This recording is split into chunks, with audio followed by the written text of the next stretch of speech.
Welcome to Ask the Tech Coach, brought to you by the TeacherCast Educational Network.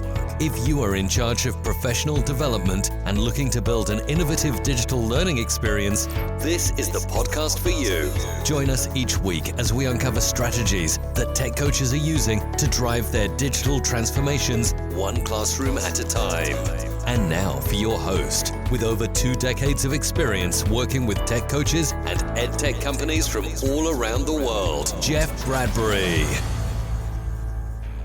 Hello, everybody. Welcome to the TeacherCast Educational Network. My name is Jeff Bradbury. Thank you so much for joining us today and making TeacherCast your home for professional development. This is Ask the Tech Coach podcast, episode number 84. Today, we're going to ask the question, should tech coaches be helping teachers create and use social media to share what's going on in the classroom? A very heated debate, something that's recently been going on social media, something that I've been working on in my classroom, and something I know my co-host today has also been working around. Susan, how are you today? Welcome to the show.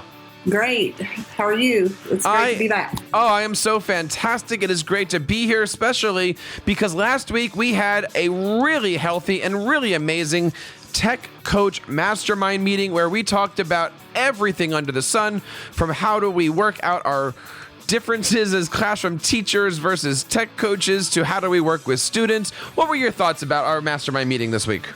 It was a great meeting, and a lot of them who had listened to the episode from last week about working in the classroom with students had a lot of great things to share, a lot of insight from their experiences. So it was just great to learn from them.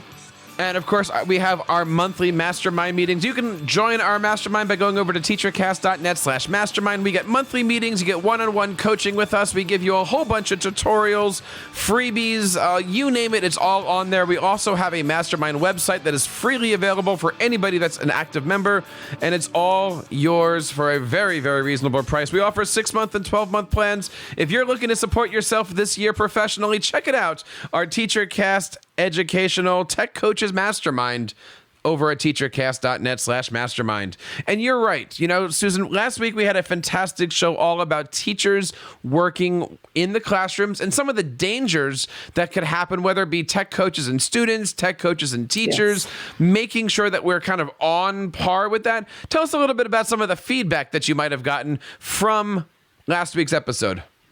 Well, out on social media, I had several people share comments and replies about just, again, different experiences that they have had, and that some of the things that we said resonated with them in establishing that management style and just meeting with the teacher. One of the teachers in the mastermind was talking about how she likes to try to meet with that teacher beforehand. And, you know, they were telling stories about mishaps, kind of alluding to the story you told last week, Jeff, about, I think you made a student cry.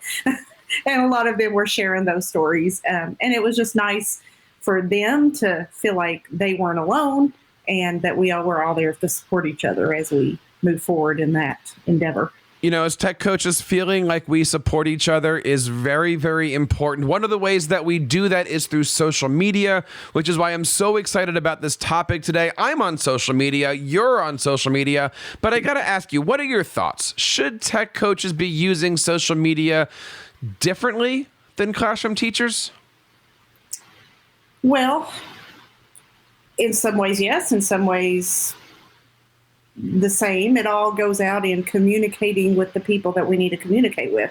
As classroom teachers, we're trying to communicate with parents, but also other teachers to gain ideas. As tech coaches, we're kind of the same way, trying to share with other teachers what we're doing, or maybe the community with what we're doing. But then we're also trying to gain that professional learning network, PLN, to support each other. Again, back to the supporting thing. It's an interesting question. And it's something that we want to hear from you about. If you're out there listening, please reach out to us on Twitter at AskTheTechCoach. You can, of course, go over to AskTheTechCoach.com. Leave us a comment on our blog post. This is episode 84. Now, I kind of set you up on this one, Susan, when I said doing things different, because I'm looking at this not only from the single tech coach point of view, which I know you are, I have been in the past, but I'm looking at this also from the classroom teacher, because A classroom teacher, we know our students. We know what's going on. We know the kids, the emotional. We know all those wonderful things. And when I put something out on social media now for my program, I'm proud of them. I share with them. I show them off. I usually tag their parents or any of those different things. And it's different. And I've been thinking about this a lot because when you're a tech coach, you're going into a classroom and you might take that over the shoulder picture, or you might take a picture of some kid holding up a poster, anything that you want. And then, a couple hours later, you might find yourself putting out a tweet about it. Should you be checking in with that teacher to see if it's okay to tweet about a student or put a face on it, or is it not okay to do that? I mean, should we have different boundaries? I know with my kids, I've already asked them, do you mind if I share these things? I mean, even today, it's Sunday when I'm recording this show with you, and noon today, I was tweeting about how wonderful my program is and I want people to sign up for our YouTube channel, right? But as a tech coach, you don't always have that information. No, but I think it's important to try to get yourself involved, depending on your role, whether you're at a full district level or at a building level. In some form or fashion, that building or the district should have a way of having that permission to be photographed for those students and published. So I do think it's important to get with those teachers when you do want to feature their students and just say, do you have any students who are not supposed to be published, and try to make the effort to ask that question to protect yourself and the teacher and obviously the student ultimately. Let's take a moment here, because when we're looking at social media, I think people automatically think one or two different social medias, but I want to bring up the fact that there's many ways of being social online that tech coaches are supporting and helpful with. One of those ways is Facebook and Twitter. Now, I want to bring up the other ones in a second, but let's just kind of let's isolate these, because you and I both do this both professionally and personally, and I know many teachers out there do. Twitter. Should teachers and tech coaches have different accounts for their school versus their personal lives? I think that depends on the district guidelines or the school guidelines, what have you, or even personal convictions. I personally do not. I just kind of lump it all together because for me, that's who I am. Mm-hmm. I am a tech coach, and that's kind of what I am and who I am, and people know that, and that's what I do. But are you putting out on Twitter your family dinner photos? Not on Twitter, no. So it is. That's the difference. So it is more of it's a personally professional one versus here's my beach vacation of me in the sandals and looking out at the ocean, right? It's exactly. Different. I tend to stick professionally with Twitter. Facebook, I do a little bit of both, combination thereof. Mm-hmm. Not as much professional on Facebook, but it creeps in there because that's who I am. Well, what about Facebook? I'm kind of on the fence with this, where yes, as a Facebooker, I use it for my friends and family, right? Like, if a Twitter follower decides that they want to be my friend on Facebook, I generally don't do that unless I start to know them a little bit more, because that's where I post all my kids' pictures and my family pictures, where I don't put that out on the TeacherCast Twitter feed. But at the same time, I'm also a member of a couple dozen ed tech groups and Microsoft groups and Google groups and things like that. So I do have a professional and personal side. It is nice on Facebook where if you're in a group, those people in that particular group don't get your family photos. There is a wall there for how Facebook works. Exactly. I think that's huge. So it has a lot to do with personal convictions, personal preference, and how much you are okay with putting out there about yourself on Facebook. So the question being, should tech coaches help teachers get onto Facebook and Twitter to promote their activities? I think the answer is yes, because there's so much Wild West out there. I've worked with teachers dozens of times where you realize that on the same place where they're putting out their kids' baby pictures, they're also putting out their classroom pictures, and then they're wondering why their students' parents are asking questions about newborn babies and things like that. And it's because you're kind of crossing the streams on there. Should we be getting into all of this stuff? Should school districts have guidelines of home versus personal? Should you have a Mr. Bradbury account and a Jeff Bradbury account for one or the other? Those are huge questions. And again, it depends on the district and what you feel comfortable with. I think we got to look at it too in the face of just even real life presentation of yourself. You're going to present yourself, in a physical manner, sometimes in a different way, depending on where you are and who you're with. And I'm not meaning that in a bad way at all, but if you're with educator friends, you're going to come across differently than if you're with your family reunion, and you're going to be talking about two different things. So, but we tend to lump some of that together on Facebook, and our relatives see our professional side sometimes, which that's good. So let's talk a little bit about other mediums that are social. Should we be looking at helping our teachers get onto video conferencing apps? Should we be showing off things like Skype in the classroom? Should we be working with our teachers on virtual field trips? I think that's a no-brainer and say yes, Absolutely. As long as it's in district policy. What do you think? Absolutely. I mean, we talk a lot about going beyond Google, going beyond the tools, and reaching students outside the classroom. And then the ISTE standards with the 4 C's of collaboration and communication. It's so important to use these channels and redeem them for the good that they have in them, and not focus on the negative side of them. Use them for educational purposes that will help meet the needs of our students and teach them to be good communicators and critical thinkers and collaborators. I remember doing a virtual field trip with a kindergarten class a few years ago out to a natural science museum in Wyoming. It was absolutely amazing because you got a chance to see somebody giving a tour of their museum, and these kindergartners' faces were just lighting up. Oh, and yes. I only had one opportunity to do this with the class, because once we did it, the teacher said this was so easy. She then taught other teachers in the kindergarten in her wing how to do this, and suddenly it just took off.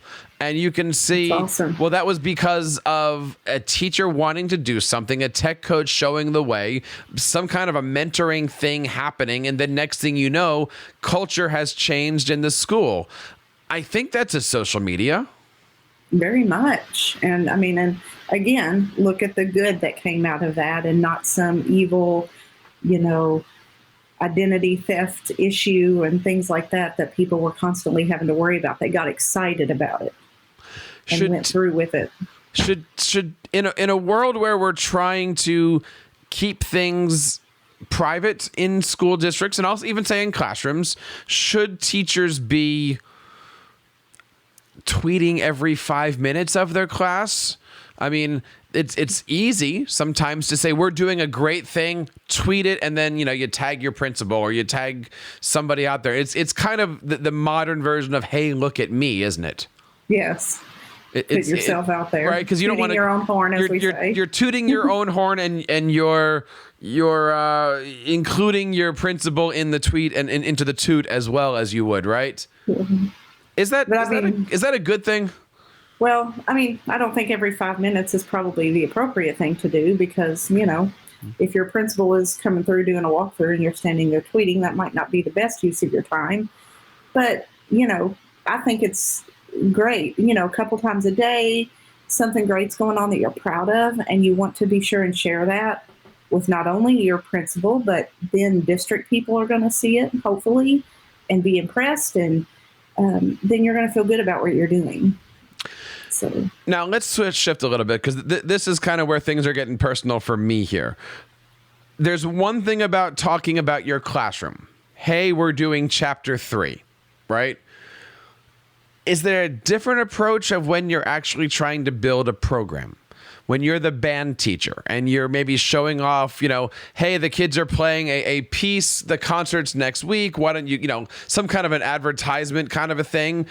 You've got a musical or a play coming up and you want to use social media to help promote that. Or in my case, I'm starting, a broadcasting program with live morning announcements. And I spent the weekend basically tweeting out, hey, would you subscribe to our YouTube channel? Do you see a difference as a tech coach between the rules for a program versus a math classroom? Well, I guess it depends a lot on how that program is built and, again, your district or school. For example, in my case, for those types of things, we have a marketing department or a communications department for that, but a lot of schools don't. So, in your case, Jeff, I don't know if you have that to support you and you're trying to build this broadcasting program. So, it might be up to you to build that and tweet that out. How is it structured in your case? We come from a very large school district, and I frequently include like my principal, my gifted and talented, all like big marketing type people. I'm not gonna lie. Some of it is look at me. I'm the new guy. Some of it is look at them. Right? Like the kids are doing some amazing things and some of it is, look, we want to get the news out about the program. This weekend for me was very, very selfish in the way that YouTube has certain rules where if you get 1,000 subscribers, you unlock certain perks about their streaming service. We just passed 100 subscribers, which means we have 900 more to go. By the way, the link is going to be in our show notes for episode number 84 and probably up to a 284 as well. You should check it out. The kids look great. Check it out. The kids look great. I've checked it out from last week. Every morning now, I am working with the kids before school and we're doing live morning announcements throughout the entire building. It is insanity, but I love it. And that's what we're looking at here. We want to know from you guys, what is happening with social media in your school? What is happening with social media in your programs? How is social media helping out your athletic events, your bands, your musicals, your art departments, programs such as that? I would love to hear a little bit about this because I'm trying to build my program's brand. And in fact, last week, Susan, we actually put out 2 episodes from that on how to build a brand through your program. And also we did a great interview with Sarah Thomas on how she has built up her EduMatch brand as well. So check out all the great stuff over at buildyouredubrand.com. Now, you had mentioned it might not be appropriate to be posting every 5 minutes. And that's something that I'm thinking about a lot because there are times where the kids are working and you take a quick picture, behind the back. Hey, look, they're doing some Google slide thing. And you want to go, hey, students are doing this because you don't have 5 minutes later on. True. So when do you post? Should we be posting on the spot? Should we be posting during lunch? Should we be posting at 5 o'clock at night? Obviously, I think the answer to that is going to be as long as your principal is comfortable and they're not looking at it going, why are you tweeting when you... Exactly. I get that conversation. I think everybody out there listening is going to get that conversation. But seriously, I don't think it takes more than 30 seconds to say how proud you are of your kids. Oh, no, not at all. And again, as long as you have the... blessing of your principal and they're supporting you, then by all means do that. And we all know parents love that kind of thing. I mean, elementary teachers do this in a lot of ways anyway. They may not be using Twitter and Facebook, but they're using things like Class Dojo and Seesaw and Blooms and those types of communications app where they're sending a quick picture of the class to the parent. And I know from parent feedback I've had at our school, they love those apps because, I love seeing what my kid is doing during the day. So yes, I think it's very appropriate. I'm getting that too from the PTO members, right? They love seeing their kids up there. They love seeing what's going on and they subscribe. And, we have X number of homerooms and I'm watching in the morning and I've got like X times 15. Now, so that other people are out there waiting. Trust me, there's no pressure from the guy who's actually pushing the buttons to make this work. There's no pressure at all to do a live broadcast every morning. But you know what? The students are having fun, and that's what's really important. We've got 3 or 4 episodes in, and our job is to be doing this every single morning now between now and whenever. So let's talk a little bit about some of these rules, right? Yes. Obviously, there's a difference. We already mentioned it between these are your kids and these are kids you happen to be in contact with for 3 minutes while you're in Mrs. Smith's room. But what are some of the things that we should be thinking about as tech coaches when we are whipping out our personal iPhone cameras and taking pictures of Timmy and Billy? Well, again, I think it's important to be as aware of the school policies as you can be as a tech coach.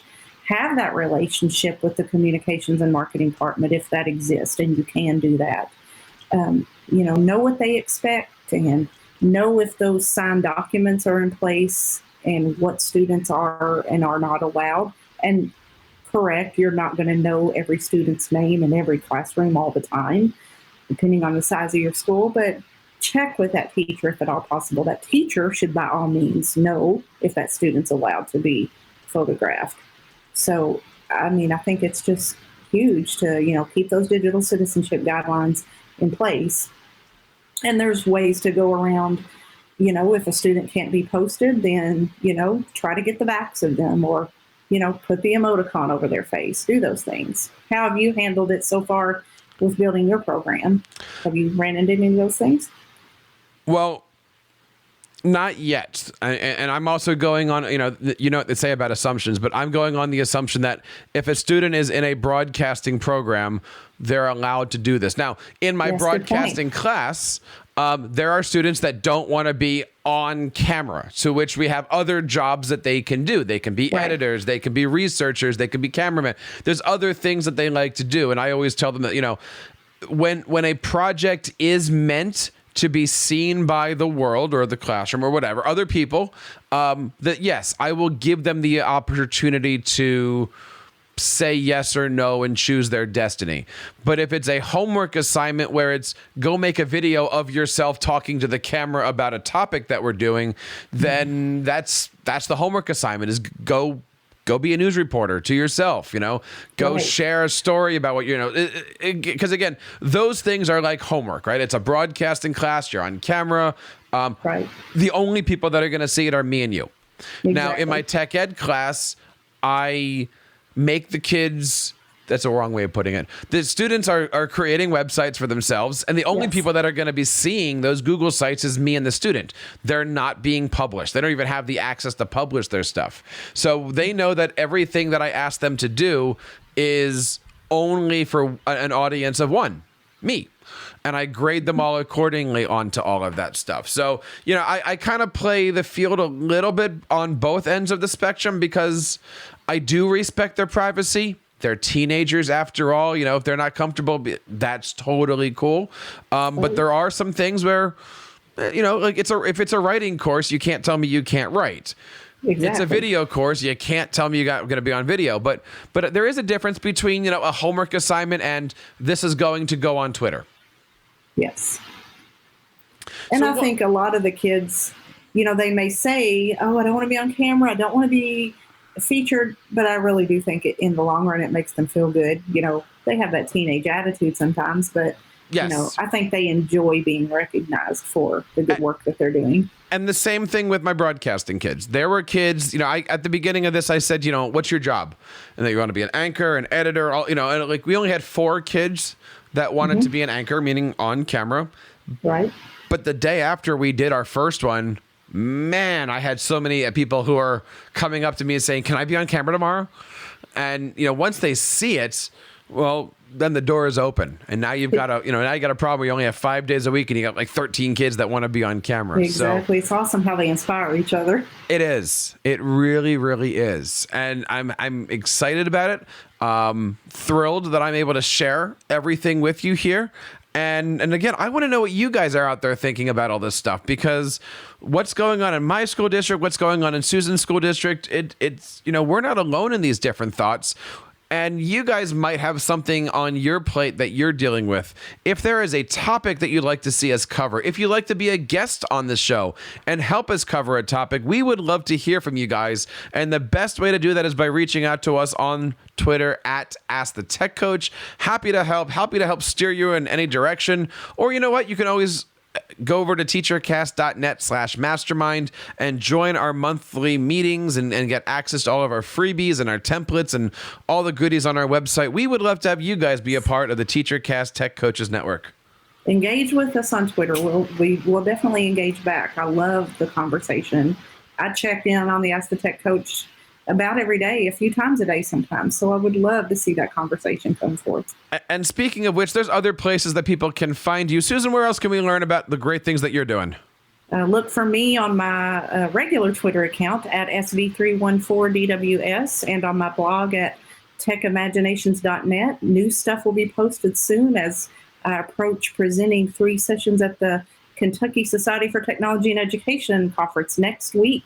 Oh my goodness, we will have to do exciting. We're going to definitely do a show soon about PD and stuff. I am doing my next keynote address on March 21st, and the topic is going to be called Using Technology to Teach for Tomorrow.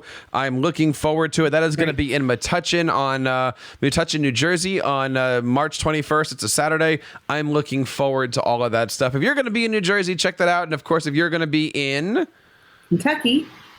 At Kisty. At Kisty? At Kisty, yes.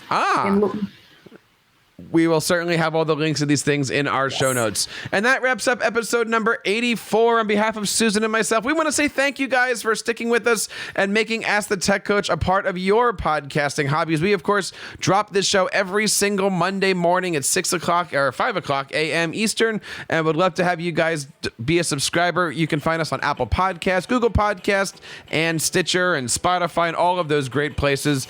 And don't forget to share us with your friends. That is what makes Ask the Tech Coach run, and that's what makes TeacherCast run for the last 9 years, sharing our stories and helping you guys one podcast at a time.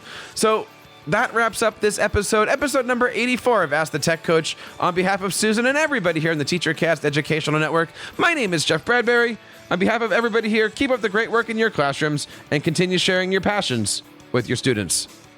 You've been listening to Ask the Tech Coach, hosted by Jeff Bradbury of the TeacherCast Educational Network. Please reach out to the show with all of your questions on Twitter at AskTheTechCoach or online at www.askthetechcoach.com. Be sure to subscribe to our podcast so you don't miss any future episodes. And please take a moment to write a review in the App Store.